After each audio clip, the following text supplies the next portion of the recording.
রাসূল সাল্লাল্লাহু আলাইহি ওয়াসাল্লাম he was unstoppable, having unbelievable sabr, ধৈর্যের পাহাড় নিয়ে, আনস্টপেবল অ্যাটিটিউড নিয়ে তিনি শুধু সামনে গিয়েছেন, পেছনে যান নাই কখনো। সীমাহীন কষ্ট আর সংগ্রামের মধ্যে দিয়ে গিয়েছেন, থামাতে পারে নাই ওনাকে কেউ পারে নাই। ইয়াতিম হিসেবে জন্মগ্রহণ করলেন, পৃথিবীর আলো দেখবার আগে বাবাকে হারালেন, ছোট বয়সে মাকে হারালেন, পরে দাদাকে হারালেন, এরপর চাচাকে হারালেন।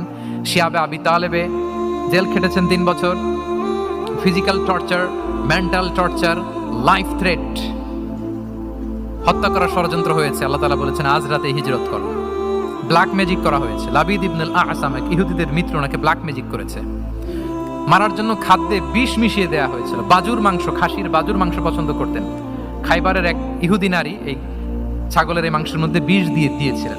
ইহুদিদের পক্ষ থেকে betray, treachery, conspiracy and what not, কি বাকি ছিল বলেন? ষড়যন্ত্রের এমন কোনো ধরন ছিল না যেটা তারা বাকি রেখেছে। কিন্তু রাসূল সাল্লাল্লাহু আলাইহি ওয়াসাল্লামকে কি থামানো গিয়েছিল? বলেন, থামানো গিয়েছিল?